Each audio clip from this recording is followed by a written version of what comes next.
On this edition of Larry the Golf Guy, we are joined by Sam Farmer, the award winning sports writer at the LA Times.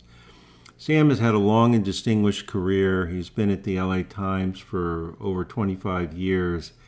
And although he's most well known for his stellar NFL coverage, he has covered golf periodically during his career. And we talked with Sam about those experiences, including his time covering the 2019 Masters that Tiger won, and closer to home here in Los Angeles, the 2023 U.S. Open at LACC and the 2026 U.S. Women's Open just completed at Riviera, as well as a number of the tournaments he covered during his time in Northern California, largely the AT&T Pro-Am at Pebble Beach.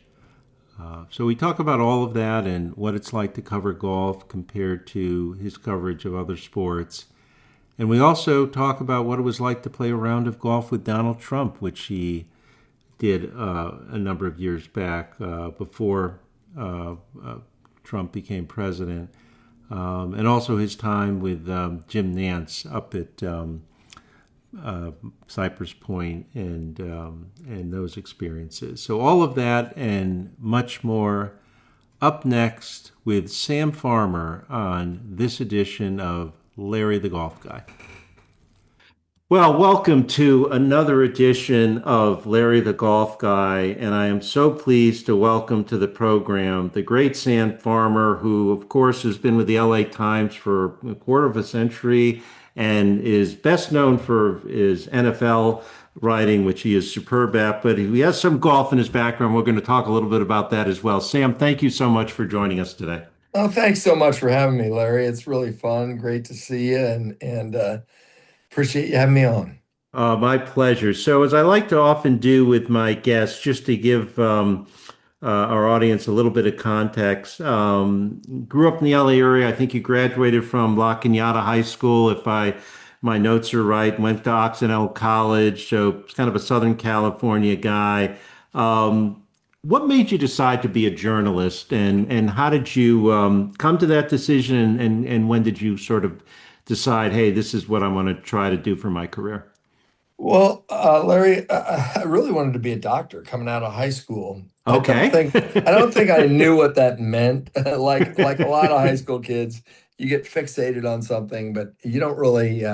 It's not like somebody taps you on the head with a magic wand and says you're a doctor. It's bestowed this on you. So I left, graduated from La Cañada. I went to Occidental. I started in a very basic chemistry course and immediately found myself underwater.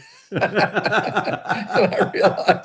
I realized, okay, if basic chemistry is this bad for me, I can't imagine inorganic and organic chemistry Right, and right. all the other things.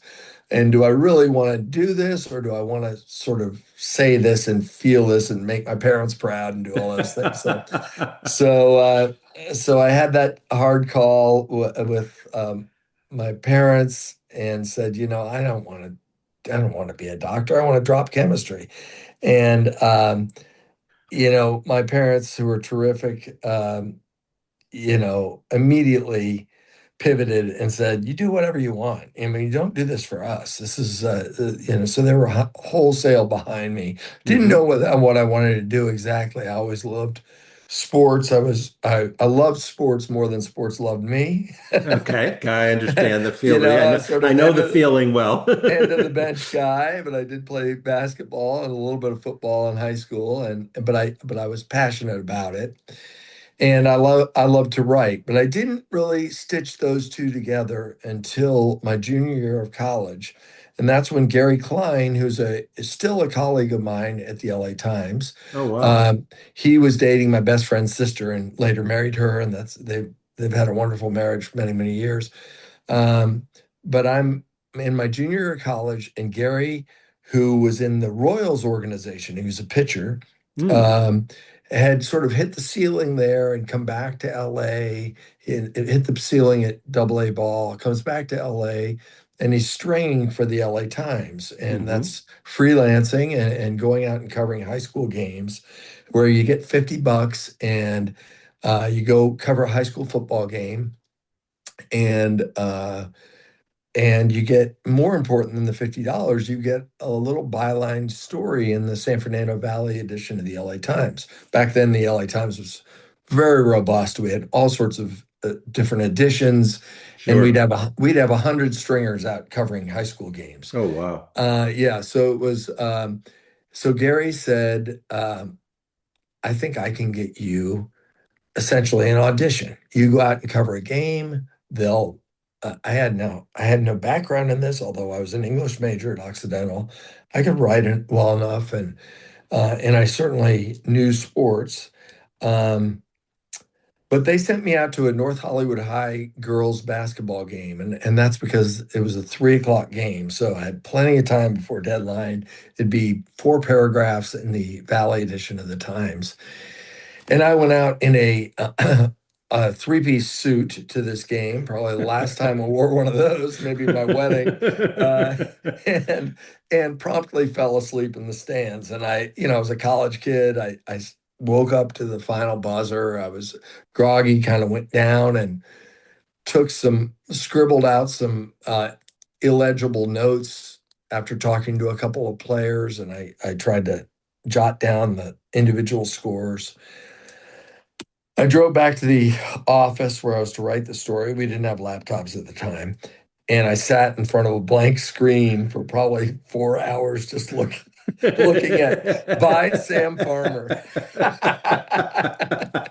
and and then at some point along the way, I realized that my individual scores did not add up to the final score. So I couldn't even get Ah, that right. oh gosh. I was like, and if you know anything about high school sports, uh, it's of life and death importance to parents that you get their kids' Oh, for basket, sure, their right? kids' basket in Oh, the yes. story. Yeah. So anyway, I hacked out some sort of terrible 4 paragraphs.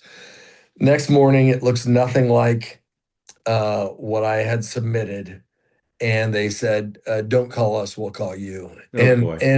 that set the hook for me. I was like, "Wait a second, I can do this. This is not that." And I'm the type of person who needs the sword of Damocles hanging over his head. So a Mm-hmm. deadline Mm-hmm. really helps me. And the challenge of it was, and I'm a storyteller. I love telling stories. I love um, so I covered so they eventually I parlayed a few clips that I was able to cobble together from the Times. They gave me a bit of a chance into an internship at the George Michael Sports Machine in Oh, Washington, I D.C. remember that. Sure, in Yeah, DC, yeah. absolutely. So I was screamed at more than once by George Michael, uh, and, for screwing up this or that. But that was good enough that when I came back, and that was a senior first semester at Occidental, my senior year in a Washington journalism program at American University. And I came back and got an internship at the Times, which were coveted. They were paid Yeah, internships. yeah. And so I had that, and then became a desk assistant at the Times and did that for a good year and a half. Along the way, I was in the Valley Edition, and so it's smaller than being downtown. We called it the Rock because nobody ever gets off the Rock. Nobody ever goes from the Valley Edition to downtown. That wasn't necessarily true, but we saw that as a unbelievable. How do you, Jim Murray's down there, Scott Osler. How do you get from here, the hinterlands of Chatsworth, downtown? Well, it was, and along the way, I struck up a friendship with a young police reporter, Michael Conley, who then Hmm. took off, and we maintained that friendship. Now, almost 40 years later, um, he's obviously a super successful crime novelist. Um, anyway, I realized I'd have to leave the LA Times, go on to go to a smaller paper and sort of earn my stripes and work my way back up. So I went to Bellevue, Washington, where I covered the Okay. University of Washington football Yeah. program. Yeah. and that was really good Husky teams. Was And that when Don James was that there was or? Don James, Yeah. absolutely. Okay. And in fact, uh, people can't see it here, but that's the cover of a book I did on the University Oh, of Bitter Washington. Roses. Okay. I didn't Yeah, know. on Okay, the cool. Washington football program, and that sort of got my name out there. Then I went to a place called the Valley Daily News, which was another small paper in Kent, Washington. Covered the Sonics for 2 seasons. That was Detlef Schrempf and Gary Payton and Sean Kemp, those teams. And finally, my big break came when the San Jose Mercury, when the Raiders moved from LA back to Oakland. I got hired as the Raiders beat writer at the San Jose Mercury News. And I had that job for 5 years and sort of cut my teeth on, um, you know, on the NFL coverage. And that's the first time I started covering golf. So um, it was a big deal to in right around Super Bowl time. Um, the AT&T was at Pebble Beach, and they Right. played Pebble and Spanish Bay and Poppy. It's moved around, as you Well, yeah, know. Spy. I think it was Oh, Spyglass. They, Spy. It yeah, was Spy. Spyglass and Poppy. I mean, they used to play Cypress, and then before you would have gone up there, that was when Shoal Creek happened with the PGA, Right. and sort of they said, well, if these are clubs that have any discriminatory aspects to membership, we're not going to go to them anymore. So Cypress fell out, and Poppy, you're right, Poppy came on, and then subsequently Monterey Peninsula is there. But Spyglass and Pebble have always been part of the Rota. Right, right. That's right. It was Spyglass. We would have our golf writers dinner at Spanish Bay, and got a good rate on rooms there through the Golf Writers Association. But I digress. So I loved that. I loved covering, even though it was only one tournament. It started off as one tournament a year I would cover. Um, it was tremendous to be able to meet all those folks, and that was one that sort of had pop culture icons participating and captains Oh of yeah, all the industry. And pro-am. I mean, you had all the yeah, celebs there, sports guys. hmm Yeah, that was great. yeah. So that was my first taste of golf, and I'll just to bring it full circle here. I spent 5 years at the Mercury News and got into some golf coverage then, depending on it was Tiger was coming up Right, and out of Stanford. right, Um, you had Casey Martin and the whole right, case with the card, right. using the card. And so depending on the year, I covered as many 4 or 5 PGA Tour events. Um, and, it was always a bit of a fish out of water, but I loved golf. I got into playing golf. I was really bad. I remember one time I was in San Jose, getting up on a Saturday morning, and I was playing Black Horse or Bayonet, whichever the tougher of Bayonet, those yeah, it's two. bayonet, yeah. Yeah, Bayonet. And I hopped in the car. I was running late.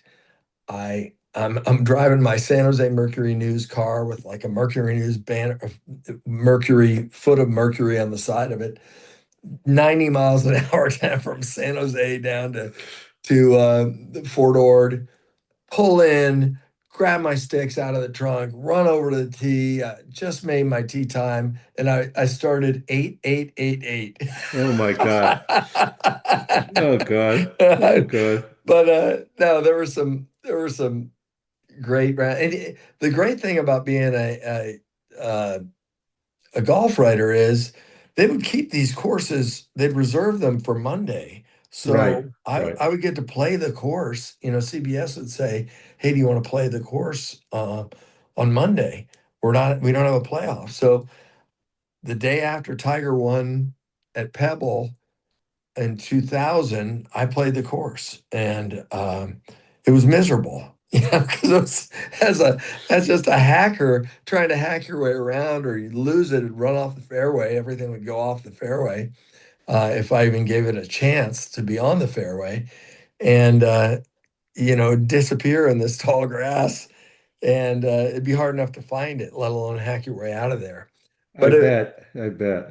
But what I was it? Yeah, what was it like for you? I mean, so obviously people know you best for your tremendous football coverage and stuff, which as you mentioned, you started there with the Raiders, and of course you've continued that at the LA Times for many years.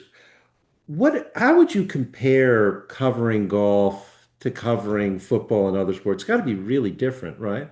It is different. First of all, you're seldom under a tight deadline covering golf.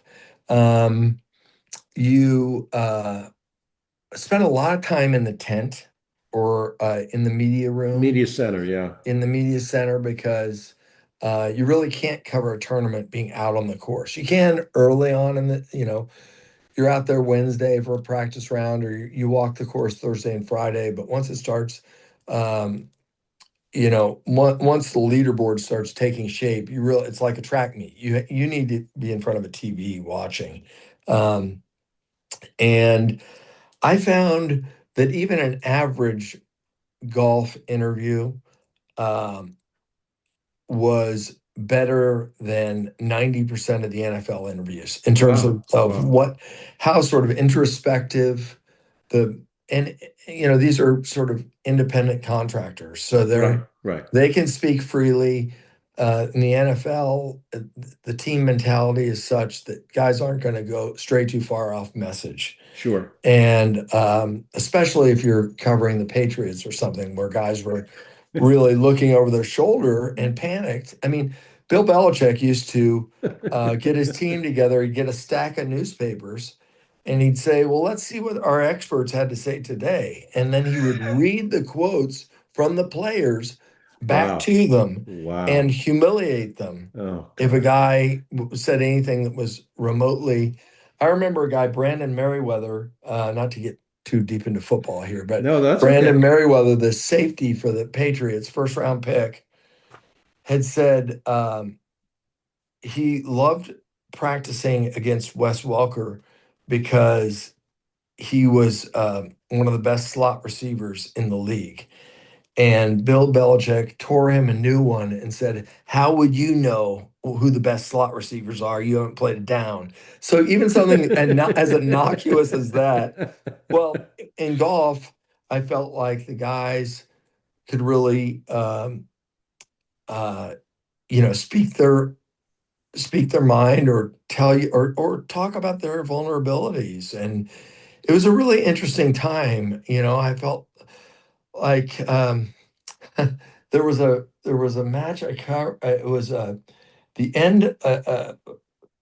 Um, it was the Mercedes, I think, and it must have been in 1998 or nine. I was in San Diego at Aviar, and what's the? It was at La Costa, It was at La probably. Costa. You remember this? And there was a Yeah. playoff, The playoff with Tiger.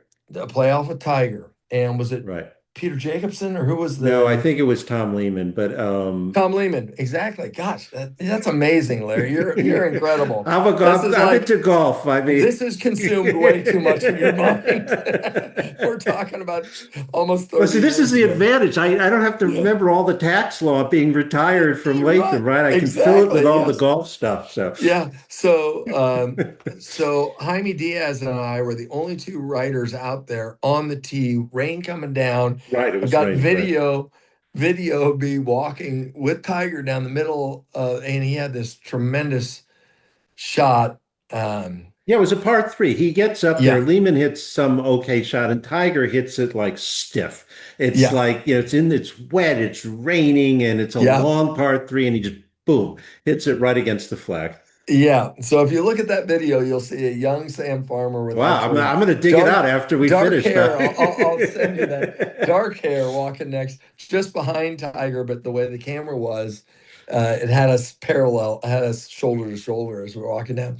And I came back in the press room and I was drenched. And I thought, I'm industrious. I'm out of here doing this.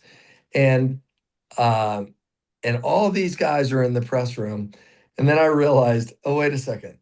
They were able to work on their stories, fine tune their stories, write their stories. I'm too drenched to even pull out my laptop now. And what did I gain by being out there? So it was a good lesson for me that, it's not uh, it's not necessarily noble to be to be out there next to the guy inside the ropes in a time when you really should be working on your story and watching and seeing the world as the whole golf world sees it through the Right. TV. Through the TV. Present, Right. yeah. Right. So anyway, Oh, that's that was funny. Well, and it's funny if you mentioned Jaime. I mean, one of the very, very best there is in terms of yeah, golf writers. So you had good company there. So yeah, you spent years up there, and you mentioned the AT&T. You had I think during those years the U.S. Open was at Olympic, I think in '98. So I assume you were there for that yes, yep. as well, right? Hmm. And then you come down to the Times. How did the LA Times opportunity come about for you? Uh, Tim Kawakami was leaving the Times and to take a job as a columnist at the Mercury News with Skip Bayless, who was also there at the Mercury Hmm. News. Okay. And when Tim left, that created an opening at the Times. So the Times, um, Bill Dwyer, our sports editor, called me and said, "Would you like to come down and cover UCLA basketball?" And I said, "I'll start walking right now," even though I love I loved my job at the Mercury News and I loved the people there, but the Times was always the place I wanted to wind up, Sure, and sure. it was the pinnacle. Um, and so I came down, even though I had covered the NFL for 5 seasons, and I hadn't covered college basketball since early in my days in Bellevue, Washington, with Washington basketball team. I got on the UCLA beat, and it was just not even a full season, and that was Lavin and Jason Capono, and it was the Yeah, 2000 UCLA team, 2000 2001, and I enjoyed that. And then later that summer, um, they said, "Would you like to be the NFL writer?" And yeah, that's awesome. And it turned out to be the best job in the country, best NFL job in the country, hands down, because I had no team.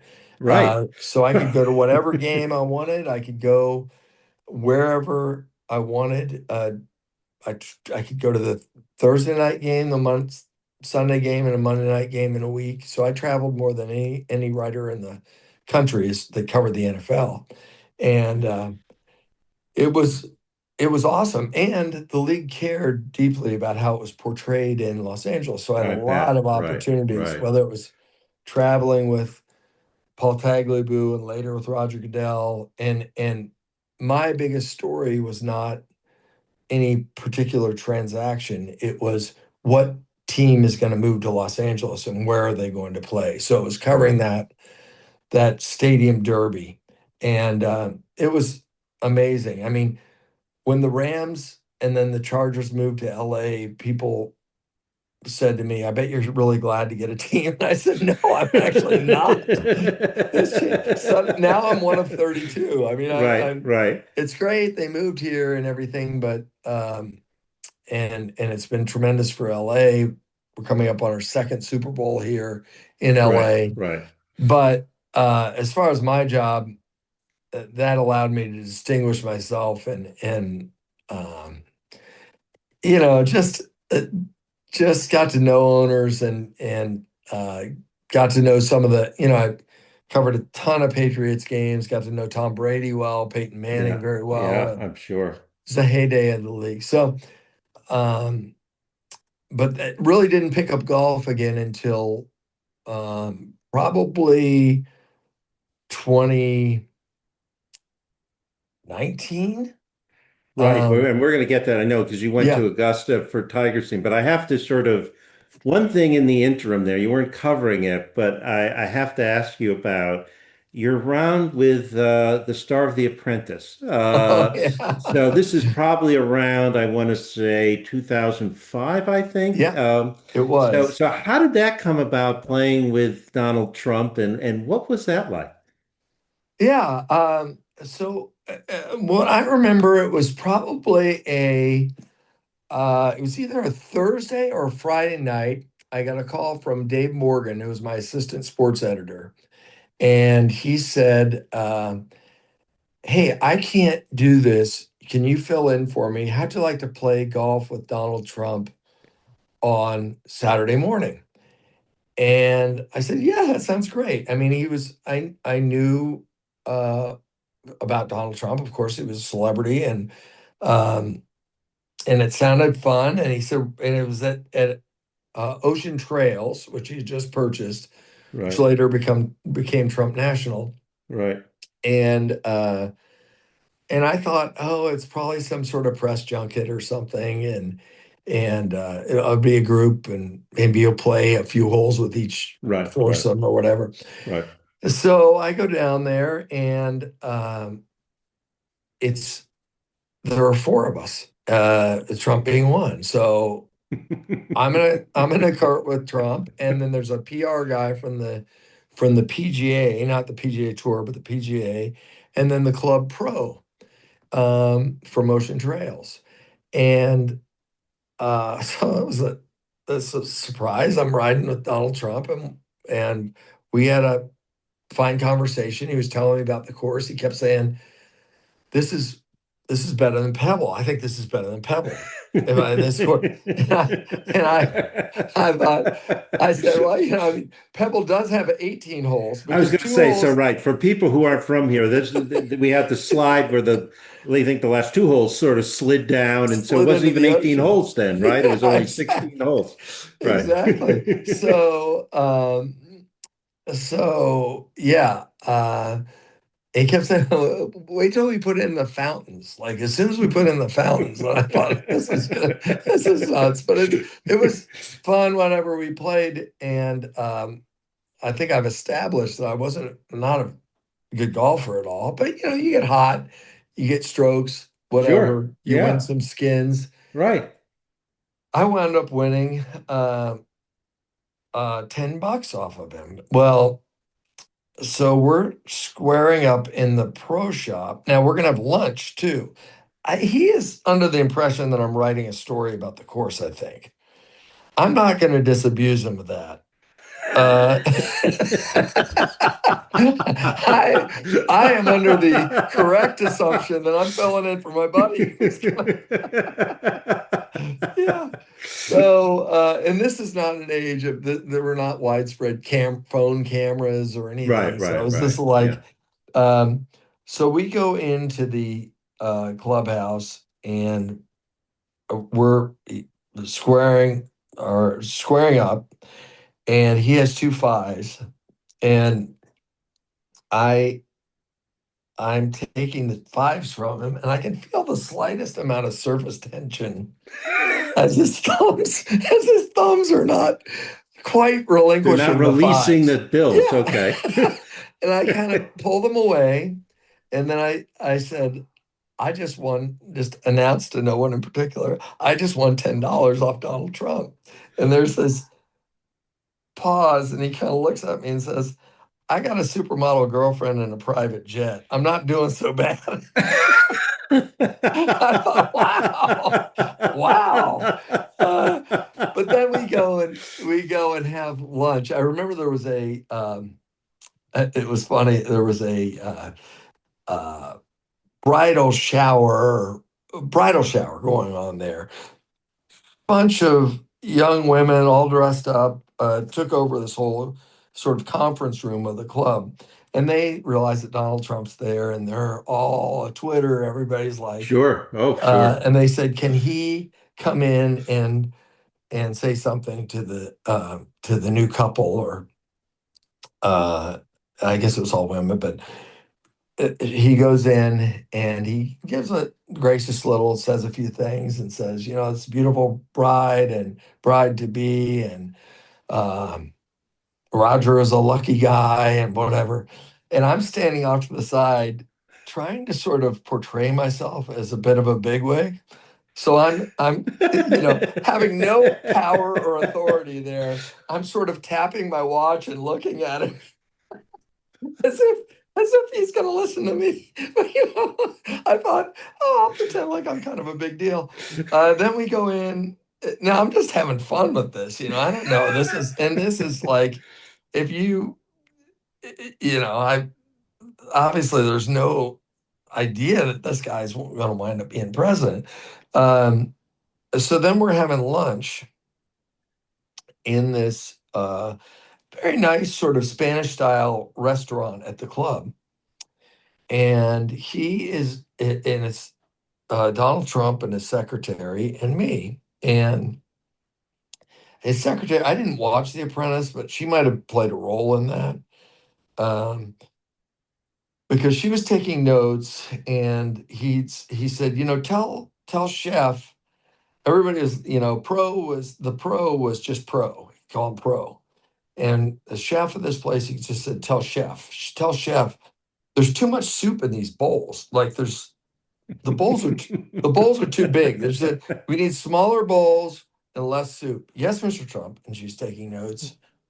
And he said, we need flat screen TVs around this room, flat screen TVs and Sony's. She said, yes, Mr. Trump. Now at the time, flat screen TVs weighed about 1,000 pounds, Right. They weren't what they are now. Right. Yeah. and they're probably $10,000. Right. And she said, yes, Mr. Trump. He said, Sony's. She said, yes, Mr. Trump. And then and then at some point he said, Trump International or Trump National. What should we call this place? And then he turns to me. He said, what do you think we should call it? I said, well, what's international mean? And he said, it means around the world. I said, yeah, I know what international, but what's it mean relative to the golf course? What are you trying to portray? And he said, well, as the crow flies, we're 5 miles from Los Angeles International Airport. And I said, so you want people to associate the Better Than Pebble course, 16-hole course, with LAX? Without missing a beat, he turns to the secretary. He says, Trump National. So I always feel like I played a small role. God, you played a big role here. Yeah, In naming the course. Yeah, Oh, naming the that's course. But fantastic. What an yeah, experience so that is. that was quite an That was experience. that's Yeah. awesome. You're, as you said, you're not cover other than that notable day. You're not really involved with golf at the LA Times until we advance the clock a little bit. And now we're going to I know 2019, I think you were Yep. mentioning, was that your first time going to Augusta for the Yes. Masters? Yes. And that was always at the top of my bucket list as a sports writer. I really want to Sure. cover the Masters. And, people always ask you, oh, you're a sports writer. You covered, yeah, done 30 Super Bowls in a row or whatever. You ever cover the Masters? And I was like, no, I've not covered the Masters. No, I of course heard about everything and read about it and everything, but I had not covered the Masters. And then in 2019, I got a call from my sports editor, and he said, hey, Plaschke can't make it this year. I can't remember what it was. Would you mind stepping in and cover the Masters? I said, absolutely not. I'd love to do that. I would not mind that at all. And so I was so geared up and so excited. Um, and it was everything I had hoped it would be. And that first year, I mean, what a tremendous ending.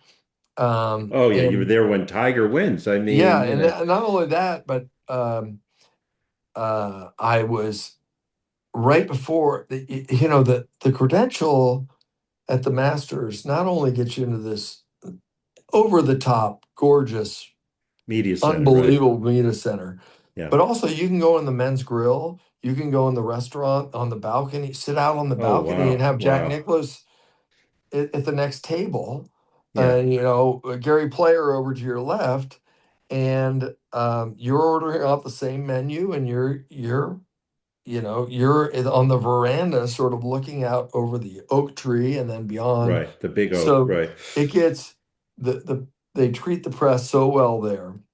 I just going to interject. I So mean, if you were there in 19, I think that new center was built, I think, in 17, I want to say. So it was pretty yeah, new. I mean, and it obviously, was. not being a media person, I've never been in it, but I've heard it's supposedly just Oh, it's like a tremendous. Four Seasons or a new Ritz Carlton in terms of the wainscoting, the beautiful floors, the sweeping staircase, this incredible auditorium, and um, Yeah, there's nothing that compares to it. And I covered Wimbledon, and that's amazing. Um, the Masters is a cut above everyone, and Yeah, yeah, interesting. so by when Tiger was coming down the stretch, I followed Mark Cannizzaro, who's a good friend of mine, Mm, and a uh, now it seems to me. Well, I'm backtracking here because I had covered British Opens right. Because you after were there, you would Wimbledon. go to Wimbledon. I think I saw some of you were combining. As long as you're over there, you do British and Yes, I do Wimbledon, right? Wimbledon and the And British then Open. So I British, right? was had sort of dabbled, but it was 2019 was my first Masters. Anyway, Yeah. um, when Tiger was coming down the stretch, I was in the men's grill. Hmm. Now, keep in mind, you really can't cover the tournament all or get anything, have your computer or anything outside of the press center because you can't Right. have your Right. Can't phone. have a phone. Right. Exactly. Right. So it's very tough to file an immediate story. Tiger Woods has won the Masters. Um, when you're out on the course with no phone. So, um, but this was important enough. I went into the men's grill where Tiger's mom and his girlfriend and his two kids were sitting at the table, Hmm. watching him come down the stretch at Augusta. And then when he got to 18, maybe coming up on 18, somebody came in, a green jacket came in and escorted them to the back of the 18th green. Bait screen. Right. Yeah. But it was pretty exciting, and I took note of everything, including all the Jolly Ranchers wrappers that they had left on the table as they were nervously eating, wolfing down those Jolly Ranchers. But that Masters, I was determined. I thought, if this is my only time at the Masters, I want to do every story. I want to do every story I want to do. So I did a story on no phones at the Masters. I did a story on the oak tree at the Masters. I did a story on the chairs and what the whole the people who wouldn't sell their house back to the course. One of the um, one of the stories I remember that was really fun to do. I followed photographers around because it's very different for them to cover the Masters because nobody gets inside the ropes. Right. So Right. all the horse trading that goes on to, can I get in position to get a shot? Trying to make friends with people along the ropes and say, would it be possible could I slide under and get a shot of what's happening here?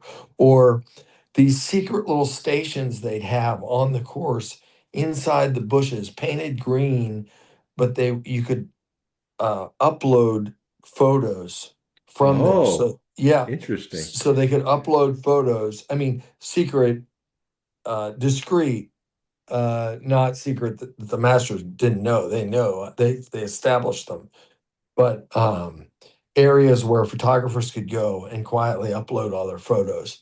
Um, it and the disappointment they felt. The holy grail is to get the final shot of the celebration on 18 Right. and the reaction. And why is my name his name's escaping me. One in I think he won in 22, a Japanese golfer, uh, Matsuyama. Matsuyama, had a very subtle celebration, and that was a big disappointment. You want the big Right. triumphant tiger, Right. uh, Tiger was right. We let yeah, out that guttural scream. yeah, exactly. And so, along the way, by the way, I became closer and closer with Jim Nance. We became Oh, really? That's better and cool. better friends. Yeah, it was funny. Jim. Uh, had my dad and me um, up to see him in Pebble and play Cypress and And did play you, in his but back. more, but equally importantly, did you play the hole at his house? We did. I'll send you some good videos of that. Well, the night before, my dad is like the sweetest, most polite, most diplomatic guy, but he was it's sort of in his late 80s at this time, and that stuff had sort of um, would occasionally lapse, and his his diplomacy would lapse a little bit. And it was so funny. I had asked Jim we were heading up to meet him the next morning. We were in Carmel. I said, Jim, what's a good restaurant in Carmel? And he said, oh, he gave me a name of a restaurant. And he said, oh, the owner's a good friend of mine. And, you know, they have my wine there. You can't go wrong with this place. And the next morning, so we had dinner there. The next morning, my dad's meeting Jim for the first time. We're in a little breakfast place in Carmel. And Jim said, Jerry, how'd you like, McDonald's or whatever the restaurant was? And my dad goes, yeah, no, I didn't really like it. And I was kicking my dad under the table. I'm like, Dad, this is Jim's friend. This is his friend. His friend Jim recommended the restaurant, and Jim said, "You don't like it, Jerry?" And my dad said, "Not really. No." And I was like, oh, no, no. So my dad was having a tough time walking at the time, so they got him a cart at Cypress.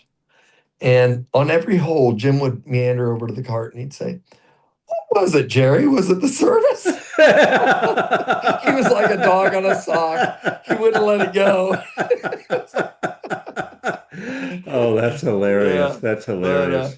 yeah, it was yeah, so I got up there, I stepped to the tee, and Jim, I'll send you the video, but Did he uh announce it? Yeah. oh, he announced Yeah. it, Oh, I would I love to can't see it. I That got would be into great. Augusta by winning the mid-am, and got it that got me into Augusta. I started the day three ahead of Woods, two in front of Mickelson and Kepka, whatever. Then I take my first shot and I hit it off his house. And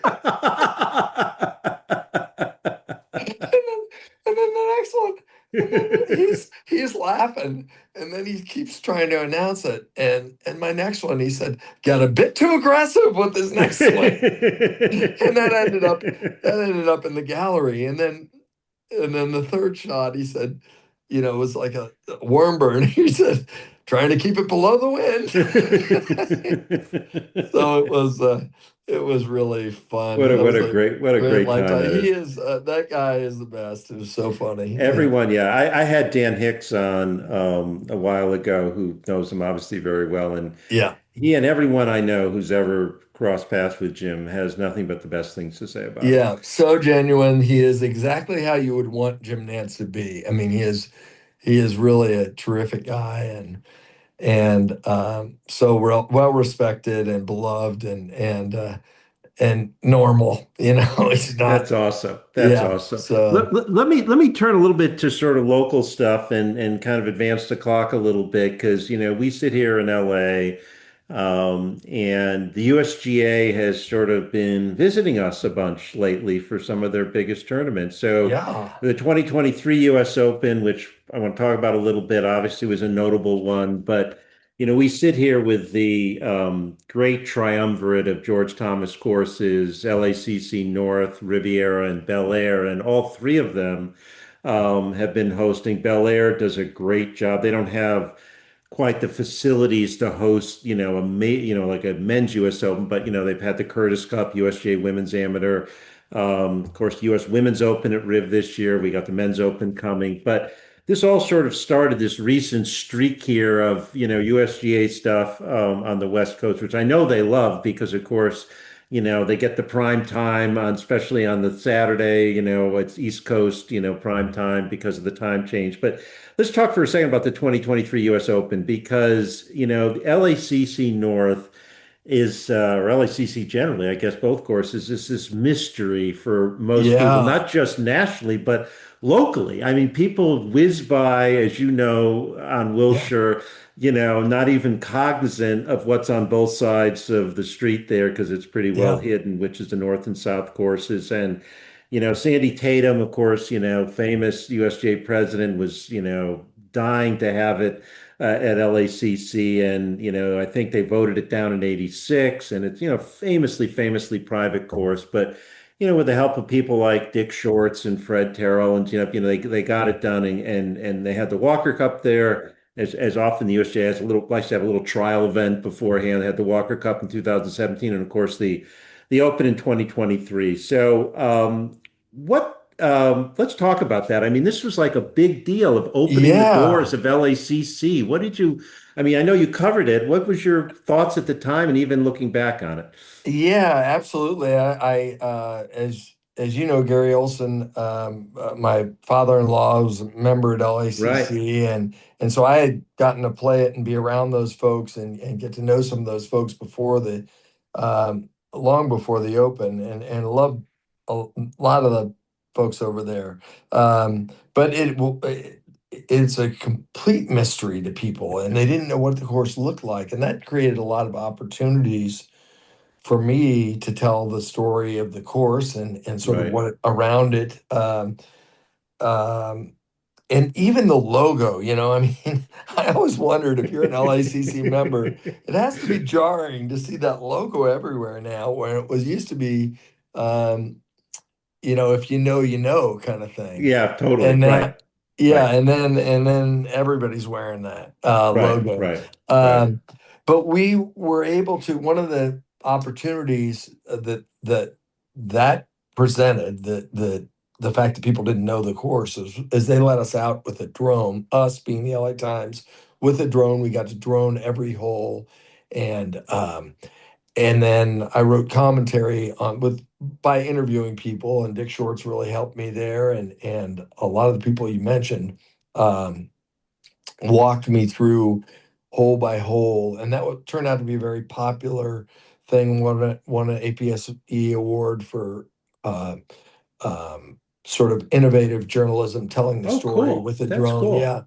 Yeah, and but I really wanted to tell the story about the people, a lot of the people at LACC, because just as the course is shrouded in mystery, I think a lot of the people make assumptions about that course and sure, the sure. people. And um, I remember one of the stories that I told, probably um, if you say the most popular story of the week that I wrote there, because I sort of led the coverage of that event Yeah, uh, for the Times, was a story on Jose, who was the um, men's locker room manager. What would you right, say? right, Is it? right, right. Um, and knows every member by name, and just an interesting guy who emigrated from Mexico. He uh, became a single digit handicapper by um, sitting on the range, hanging out on the range at Rancho Park and eavesdropping on lessons.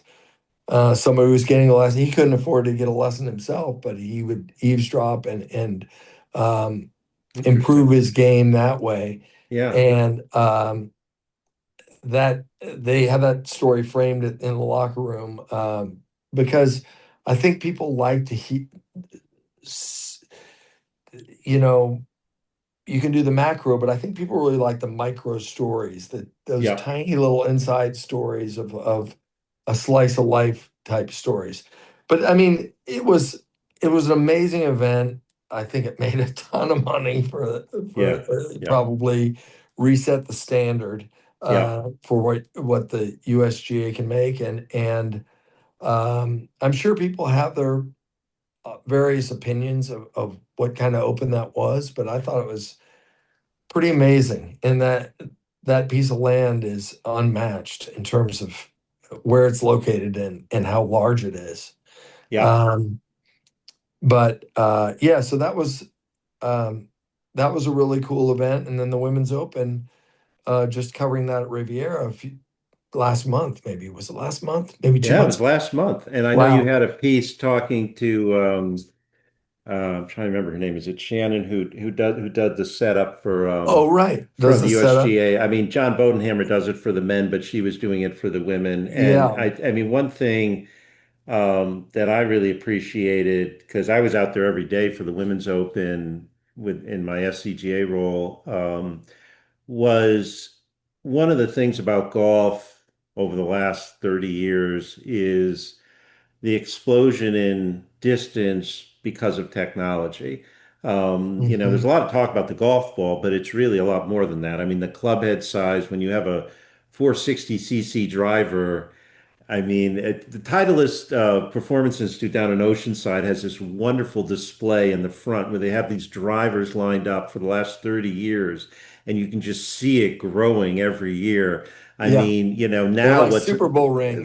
yeah, right. It's like Super Bowl. That's a good analogy. But you have a lot less, a lot more margin for error to swing that hard when you have a 460cc head as opposed to the old heads. Hmm. Anyways, so it's a challenge for the men for these great cathedrals of golf to sort of stay relevant. I mean, Riv has built those tees so far back for the Genesis and stuff, but for the women, playing it, I think they played it at 6,700 yards. You could really see the strategy come alive again, Yeah. the way Thomas intended to. And I just thought it was a great event. Obviously, helped out a lot by Nelly winning. But I know I remember reading your piece. I think you may have been in which was for the USGA Golf Journal or something. I thought I Yeah, saw I did something you did on, something with the setup and and also in the Golf Journal, I did something on sort of having an event in the wake of the fires. in the wake of the fire. That's right. I Yeah, read that piece too, but yeah, yeah. which was great. But the setup for it, I mean, it was just wonderful to watch. I mean, you can just sort of see the scale fit, and I guess is what I'm trying to Hmm. say. The way the women hit Yeah, the ball, which is, kind of almost the distance the men used to hit the ball. I mean, Nelly yeah. probably hits a 270, 280, which is what the top men pros did 20, 30 years ago. So it all kind of fit well. But I thought that was a really great event. I really did, I did as well. And the thing that it just blew me away was their accuracy around the greens and just the Yeah. short game and just Yeah. how talented the hands of these players. Um, just consistent and I saw so many people hole out various holes and Yeah. blast out of the bunkers, and it's mind-boggling how good these people are, these players, and how finely tuned and consistently excellent. And I found them very approachable too, Yeah. easy to talk to. Um, you know, it's I'm a bit of a, as I mentioned earlier, I'm a bit of a fish out of water in these situations. I don't cover that much golf. My questions are probably not too incisive or insightful, and yet they'll slow down and they'll answer it something. Sometimes, actually, those elicit the best answers. Is it Yeah. if you come at them and ask a very simple question, Right. a Right. rudimentary, they'll Right. slow down and they'll answer it in a way that is comprehensive and interesting. So I think as long as you come into those situations, not trying to put up a front or act like you're speaking to them at their level of knowledge, people are generally pretty gracious about that. So I found that the women, in particular, were excellent to talk to Yeah. and That interesting. Yeah, Yeah. that doesn't surprise me at all. I mean, let me kind of maybe sort of step back a little bit. We've had these two significant events the last 3 years, the Open at LACC, the Women's Open now at Riv. Where Riv is going to have the Olympics in 28 for golf. They're Mhm. going to have the men's US Open, which they've been dying to get. They got it for Yeah. 31. The women, I think, the US, one of the things amazing about the USGA, they have these sites booked so far out. I mean, I think Yeah. LACC, the women are coming in the year after the men are at Rib. So I think the women are there in 32. The men are supposed to be back in 39. Yeah. Which is a little, 39. yeah, I I know. mean, Well, the USGA uh, has it booked out well into the 2040s. yeah. Wow. I mean, it's kind of for the men's open especially, but in any event, I mean, I'm just sort of curious how you put this in context for LA sports. I mean, you are as knowledgeable as anyone, having been here at the LA, growing up here, been at the LA Times 25 plus years. This can be a tricky town for sports. I mean, the NFL, Mhm. the people weren't crying when the NFL wasn't here. And where the NFL is the most dominant league, and it's the lifeblood of so many other cities. And it's just, what do you think this is, if anything, done for golf, having these kind of events here? Has it moved the needle at all for golf, you think, in LA? It, I think it has, although, I got a lot of comments about people not knowing that the U.S. Women's Open was happening at Riviera, or um, I think that um, um, people are really into golf. It's just be very interesting to see where this goes, what the moves Brian Rolap makes at the Yes, PGA yeah, Tour. for sure. Right. Brian's the I'm sure guy. you know him well, right? Yeah, From the I NFL. I forgot about absolutely. that connection. Yeah. Yeah, Brian, I know him very well. I have a good relationship with Brian, who left the NFL, was sort of Rogers' right-hand man, and now is probably going to use some of those principles he learned from Goodell at the NFL in terms of, you know, I don't want to get too far afield from what we were just talking about, but I'll just say this. Um, One of the things that really bothers Roger Goodell, I'm saying this because you can kind of extrapolate that out as to what maybe Brian Rolap is thinking with the Mm-hmm. PGA Tour. Mm-hmm. Roger um, thinks that success inhibits innovation. Mm. And so if you do something well and it goes off well, he doesn't want to see you repeat it. So the Mm. thing that drives him crazy is, what are we doing August 13th? Well, what did we do August 13th last year? He hates that kind of stuff. So it's always about moving, trying new things, Yeah, not being yeah. afraid Interesting.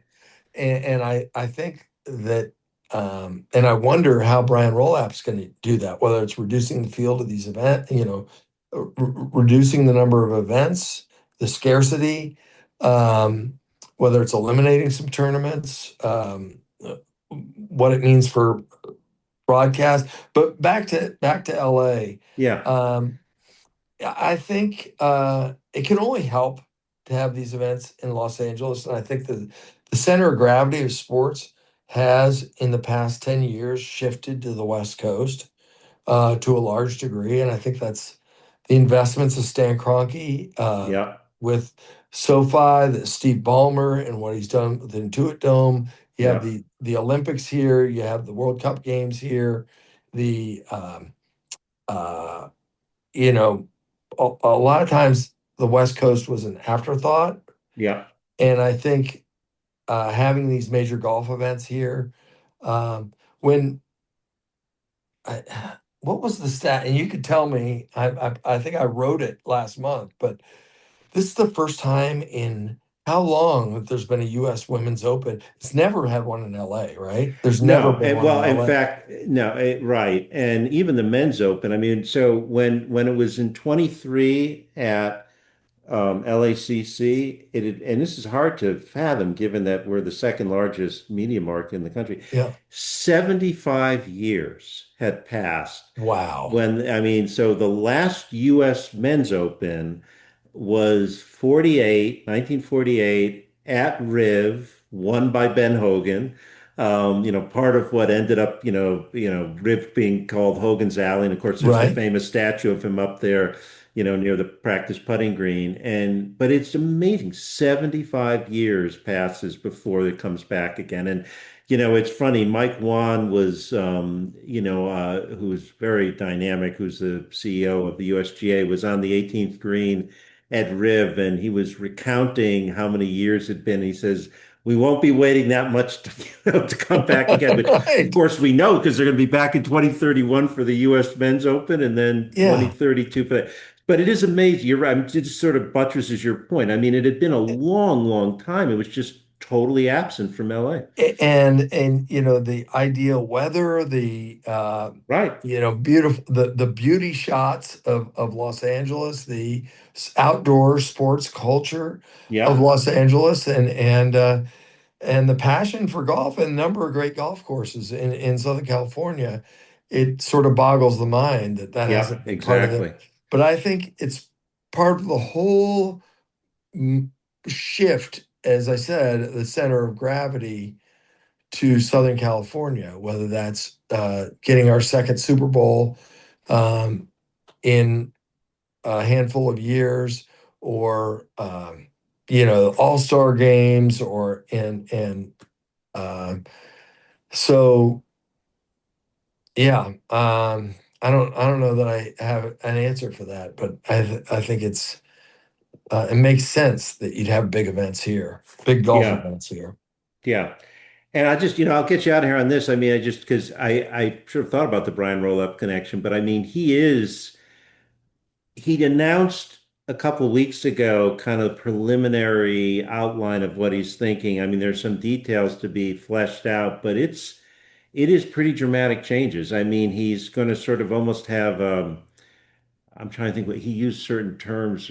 I'm going to call it major and minor league. That's not the terms he used, but there's sort of, you have to qualify, and he's getting rid of these signature events with no cuts, but he's going to have like 20 major events. If you're in the top, I think it's 100 people or something like that, you qualify, maybe smaller than that, you qualify for these major events. And then you're going to have a challenge series, which is going to be other events. And you have to sort of, it's almost like a relegation kind of concept, from the Premier League. I mean, there's a lot of different changes he's doing, but it is kind of the scarcity thing. I mean, he's sort of, and I don't, and he got rid of the Hawaii tournaments, Yeah, and he's going to start the tour after the Super Bowl, I think. And so yeah, he's making a that's lot of changes. And so, I mean, for those of us who have watched the PGA Tour for a long time, yeah. I mean, well, I will see what happens. He's obviously a talented guy, and he seems to have the players buy-in. But at least what But he's talked about, it's really different. yeah, I mean, you and I live in Southern California. It's nice weather pretty much year round here.